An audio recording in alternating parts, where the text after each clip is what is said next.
একটা সময় আমাদের প্রত্যেকের জীবনেই আসে যখন আমরা বলে থাকি যে আমি তো অনেক দোয়া করছি, আমি তো অনেক দোয়া করলাম, কিন্তু কিছুই তো কবুল হচ্ছে না। আমি তো ঠিক পথেই আছি, কিন্তু তাও কেন পিছিয়ে যাচ্ছি? সবাই এগিয়ে যাচ্ছে আর আমি এক জায়গায় থেমে আছি। আল্লাহ কি আমার দোয়া শুনছেন না? বিশ্বাস করুন, এই হতাশ মুহূর্তটাই হচ্ছে আপনার ধৈর্যের সবথেকে বড় পরীক্ষা। আর এখান থেকেই শুরু হয় মহান রব্বুল আলামিনের পরিকল্পনা বোঝার সফর। মহান রব্বুল আলামিন সূরা আনকাবুতের মধ্যে বলেন যে তোমরা কি মনে করো তোমাদেরকে পরীক্ষা করা হবে না? আপনি সঠিক পথে আছেন বলেই আল্লাহ পাক আপনাকে একটু দেরিতে ফল দিচ্ছেন, কিন্তু সেটা অনেক বড় করে দিচ্ছেন। একবার ভেবে দেখুন, যখন সবকিছু আটকে যায় তখন সেটা কি দেরি নাকি প্রস্তুতি? আপনি হয়তোবা মনে করছেন যে আল্লাহ পাক দেরি করছেন, কিন্তু বাস্তবে আল্লাহ পাক আপনাকে তৈরি করছেন। আপনি যা চাইছেন, যেটা চাইছেন, তার চেয়ে ভালো কিছু দেওয়ার জন্য আল্লাহ পাক আপনাকে প্রস্তুত করছেন। আপনাকে মুসা আলাহিসাল্লামের একটি ঘটনা বলি। মুসা আলাহিসাল্লাম নবুয়ত পান ৪০ বছর বয়সে, অথচ তিনি ছোটবেলা থেকেই আল্লাহ পাকের পছন্দের ছিলেন। আল্লাহ পাক বলেন যে আমি তোমাকে আমার জন্য তৈরি করেছি। সূরা তহা ৪১। তার জীবনের প্রত্যেকটা দেরিই ছিল আল্লাহ পাকের প্রস্তুতির অংশ। কেন আল্লাহ পাক সবকিছু একসাথে দেন না? আমরা হয়তোবা এমনটা ভাবি, কিন্তু প্রকৃত অর্থে আমরা এখনও সেইভাবে সবকিছু নেওয়ার জন্য প্রস্তুত নই। আমরা যেটা চাইছি সেটা পেলে হয়তোবা আমরা সেটাকে সামলাতে পারব না, কারণ আমরা ভাঙার মাঝেই গড়ছি। সেই জন্যই আল্লাহ পাক আমাদেরকে অপেক্ষা করান, কখনো কখনো ধৈর্যের পরীক্ষা নেন, কখনো কখনো আমরা আল্লাহ পাকের উপরে বিশ্বাস রাখি নাকি হতাশ হয়ে পড়ি, রবকে দোষারোপ করি, এমন কিছুর পরীক্ষা নেন। আপনি নিজেও খেয়াল করেছেন যে দুঃখের সময় আপনি বেশি এবাদত করেন, কান্নার সময় আপনি আল্লাহ পাককে বেশি স্মরণ করেন। এই সময়টা আপনাকে প্রস্তুত করা হচ্ছে। এই সময়টাতে আল্লাহ পাক আপনাকে প্রস্তুত করছেন। বিশ্বাস করুন, আল্লাহ পাক সর্বশ্রেষ্ঠ পরিকল্পনাকারী। তিনি আমাদের জন্য যেটা করেন, যতটুকু করেন, আমাদের ভালোর জন্য করেন। আমরা যেটা চাইছি সেটা সবসময় আমাদের জন্য উপযুক্ত নাও হতে পারে।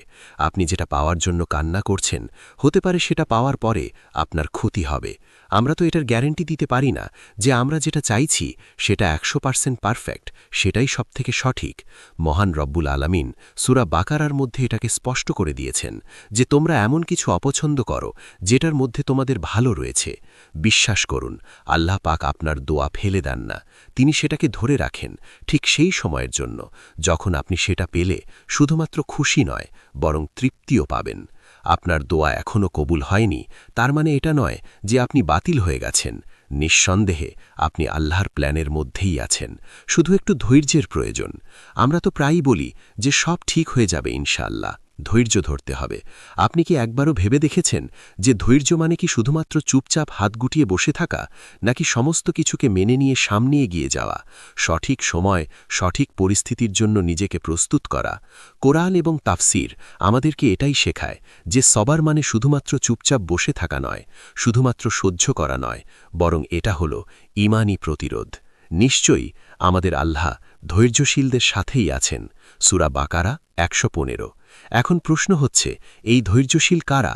তারা কিভাবে থাকে, কিভাবে আল্লাহ পাকের স্বাদ পায়?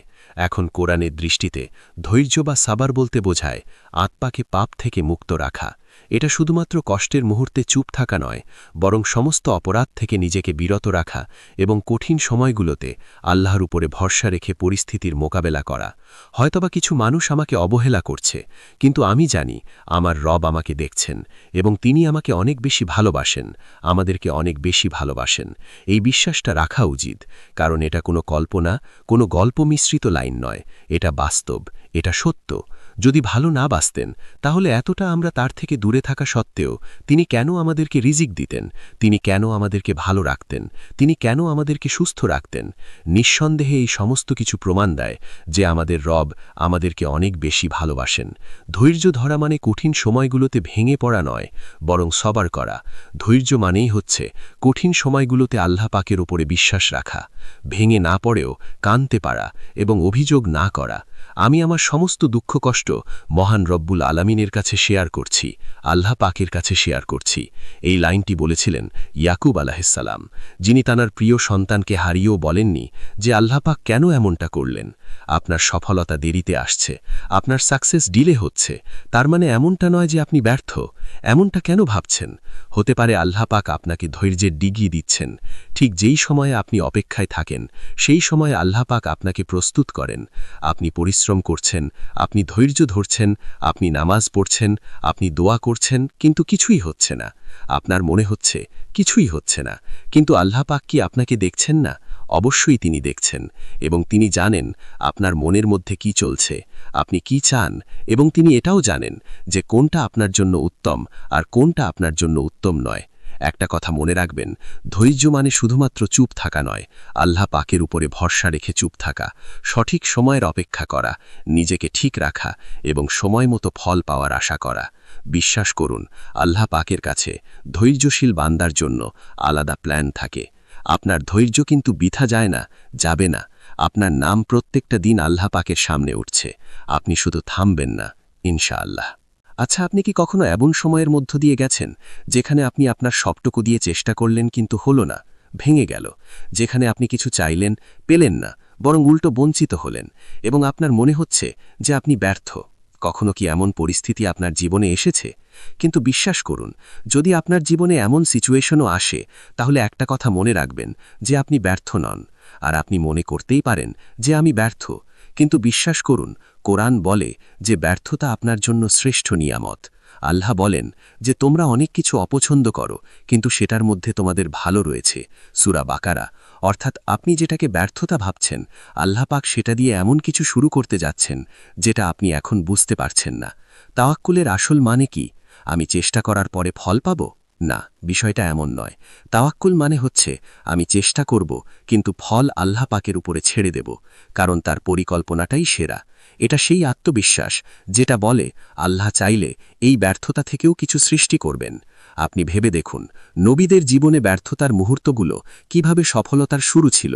ইউসুফ আলাহিসাল্লামকে দেখেন, তিনি কূপে নিক্ষেপ হলেন, দাস হিসাবে বিক্রি হলেন, জেলে গেলেন, কিন্তু সেই জেলই তাকে রাজপ্রাসাদের দরজায় পৌঁছে দেয়, কারণ এটা আল্লাহ পাকের পরিকল্পনার অংশ ছিল। আপনাকে বেশি দূর যেতে হবে না। আপনি আমাদের প্রিয় নবী মোহাম্মদ সাল্লাল্লাহু আলাইহি ওয়াসাল্লামকেই দেখেন না। তিনি তায়েফে পাথর খেলেন, বদর যুদ্ধের সংখ্যা ছিল কম, উহুদে ক্ষতিগ্রস্ত হলেন। এই সব কিছু দেখে মনে হয় যেন ব্যর্থতা, অথচ মহান রব্বুল আলামিন এগুলো দিয়েই তৈরি করেছেন সেই উম্মাহ যারা কিনা 23 বছরের মধ্যে গোটা পৃথিবীকে বদলে দিয়েছে। আপনার জীবনের ব্যর্থতাগুলো এটার প্রমাণ দেয় না যে সবকিছু শেষ হয়ে গিয়েছে। আপনি যেটাকে শেষ ভাবছেন, যেখানে শেষ ভাবছেন, মহান রব্বুল আলামিন হয়তোবা সেখান থেকেই আপনাকে প্রস্তুত করছেন নতুন এক যাত্রার জন্যে। শুধু আপনি আপনার জীবনের কোনো সিচুয়েশনে যেন আল্লাহ পাকের উপর থেকে বিশ্বাস হারাবেন না, যেন আল্লাহর পরিকল্পনার উপরে সন্দেহ করবেন না, কারণ আল্লাহর প্ল্যান সবসময় শ্রেষ্ঠ ছিল, শ্রেষ্ঠ আছে এবং শ্রেষ্ঠ